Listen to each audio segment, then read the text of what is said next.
Assalamualaikum warahmatullahi wabarakatuh. Bagaimana kabarnya? Semoga kita selalu diberi kesehatan. Alhamdulillahirrahmanirrahim. Wa bihi nasta'in wa ala umuri wadin. Wassalatu wassalamu ala sayyidina Muhammad wa ala alihi washabihi wa barik wasallam ajmain. Amma ba'du. Alhamdulillah teman-teman anak-anak, sekarang kita masih diberi kesempatan untuk belajar. Untuk pembelajaran sekarang yaitu buku bacaan Ra.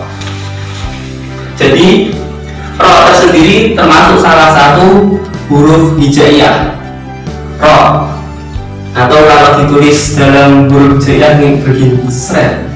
Itu buku bacaan Ra tersendiri itu ada dua.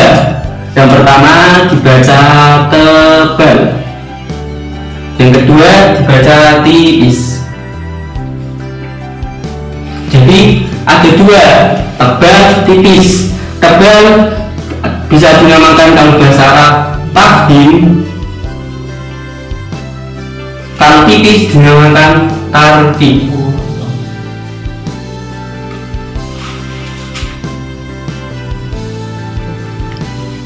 Oke, yang pertama kita akan membahas kapan Ra itu dibaca tebal. Itu pasti kan ada ketentuan sendiri-sendiri. Di sini Ra tafhim apabila ketentuannya yaitu ada 5. Yang pertama yaitu Ra berharokat fathah atau fathatain. Apa bedanya fathah dan fathatain? Kalau bedanya secara mudah, kalau fathah itu di sini ada 1. Kemudian kalau fathatain ini ada 2. Kemudian contoh dari Ra yang berupa fathah seperti rabbukum.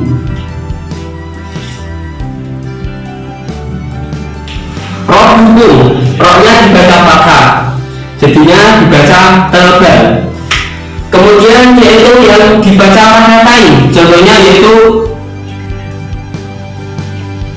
khairon, yaitu ada fathatain di akhirnya, maka hukum Ra tersebut dibaca tebal. Masuk yang kedua, kapan Ra dibaca tebal? Yaitu apabila Ra berharokat dhammah atau dhammatain. Yaitu ada dhammah dan dhammatain. Langsung contoh yang berharokat dhammah yaitu akbaru. Yaitu Ra-nya itu kan dibaca dhammah, jadi huruf Ra tersebut dibaca tebal. Selanjutnya yaitu yang dhammatain yaitu nurun.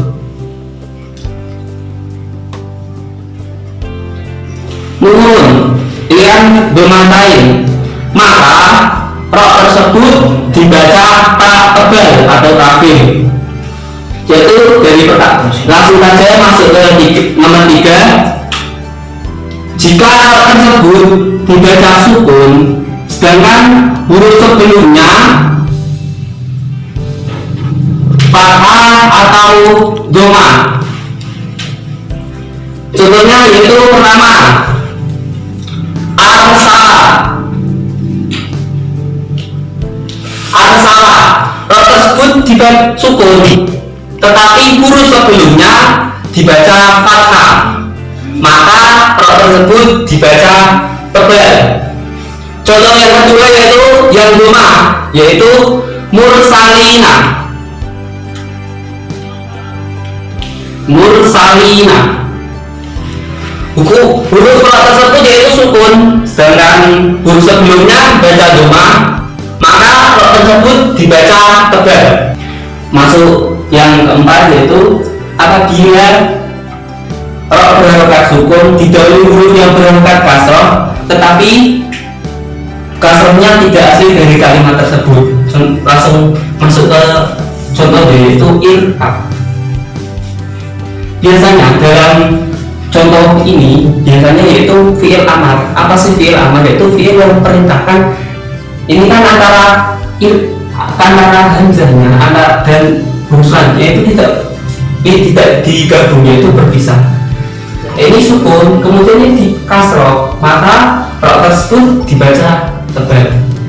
Masuk yang ketentuan kelima yaitu apabila ro sukun, tapi setelahnya itu ada huruf istilah.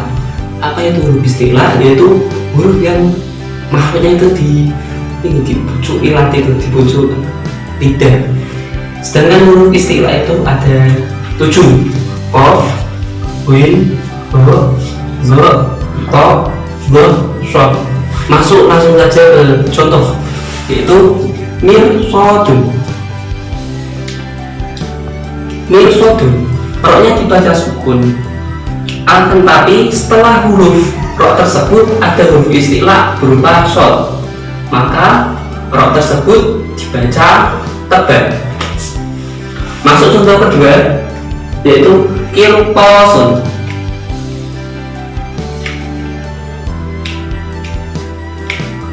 Kirtosun, roknya dibaca sukun dan huruf setelahnya ada huruf to, salah satu huruf istilah, maka dibaca tebal.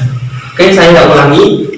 Pertama yaitu apabila kapan rok dibaca tebal, itu apabila ada rok berharokat fathah atau fathah tain. Yang kedua, rok berharokat domah atau domah tain. Yang ketiga, apabila rok sebelumnya berharokat fathah atau domah. Yang keempat yaitu apabila ada rok sukun sebelumnya ada huruf kasroh tapi bukan dari kalimat tersebut. Yang terakhir itu apabila rok sudahnya ada huruf istilah yang adanya 7.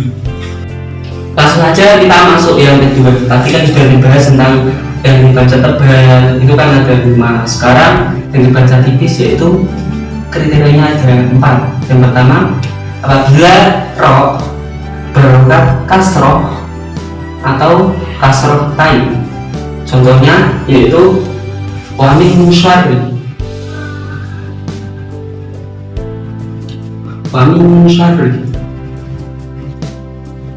rok tersebut dibaca kasroh, maka rok tersebut dibaca tipis. Oke guys, contoh yang kasroh tain yaitu narin. Ini kan kasroh tain, roknya ada kasroh lainnya, maka rok tersebut dibaca tipis.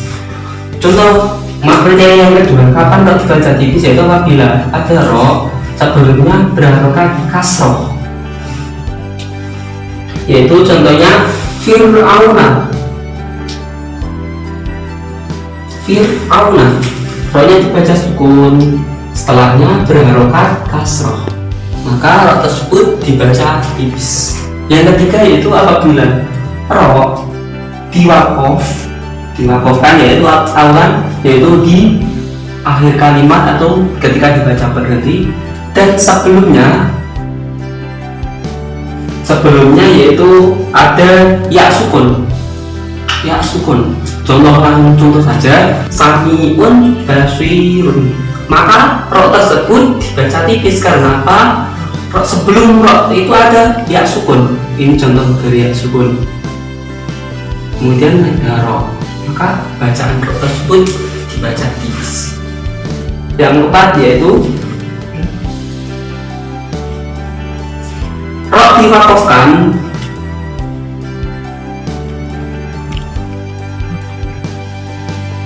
sebelumnya kasroh. Contohnya bimusyaitirin.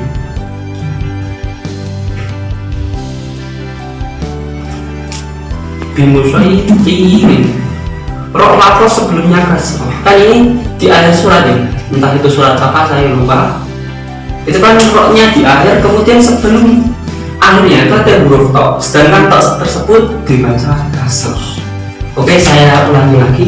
Kapan rok dibaca tipis itu ada 4. Yang pertama itu rok berharokat kasroh atau kasroh tain. Yang kedua itu bila rok sebelum huruf rok tersebut ada huruf yang berharokat kasroh. Yang ketiga yaitu rok diwakofkan sebelumnya ya sukun. Yang keempat yaitu rok wakof sebelumnya kasroh. Selanjutnya yaitu kita langsung masuk ke praktek surat saja agar tahu langsung isinya dari pembelajaran ini. Nah, setelah tadi saya jelaskan tentang hukum bacaan rok, itu kan ada 2, tebal dan tafsir. Sekarang kita masuk ke dalam surat Al-Quraish. Itu sekarang kita mencari rok yang dibaca tebal dan tipis. Dari surat pertama, li'ilafi Quraisy, itu terdapat huruf rok. Quraisy. Ini termasuk tebal. Kenapa kok dibaca tebal? Karena roh tersebut dibaca fathah, maka roh tersebut dibaca tebal. Masuk ke surat ke ayat nomor 2, yaitu ila fihim rihlatasyita'i wasyif. Yaitu mana? Yaitu rihlata. Rihlata itu dibaca apa? Dibaca tipis. Karena apa? Roh tersebut berharokat kasroh. Kemudian yang ayat ketiga yaitu falya'budu rabba hadzal bait, yaitu robba dibaca tebal karena roh tersebut dibaca ha. Kemudian yang keempat yaitu alladzi am'amahum min ju'in wa amanahum min khauf. Di ayat 4 sendiri tidak ada hukum bacaan roh karena tidak ada huruf roh. Jadi pada surat Quraisy terdapat 3 bacaan, terdapat 3 contoh bacaan huruf roh, yaitu Quraisy baca tebal, rihlata tipis, robba dibaca tebal. Cukup sekian anak-anak ya pada pembelajaran hari ini. Intinya roh itu ada 2, ya ada dibaca tebal, ada dibaca tipis. Kapan dibaca tebal, dibaca tipis bisa dipelajari lagi untuk di rumah. Cukup sekian dari saya, tentunya banyak kesalahan. Sampai jumpa di pertemuan selanjutnya. Wallahu muwaffiq ila aqwamit thoriq. Wassalamualaikum warahmatullahi wabarakatuh.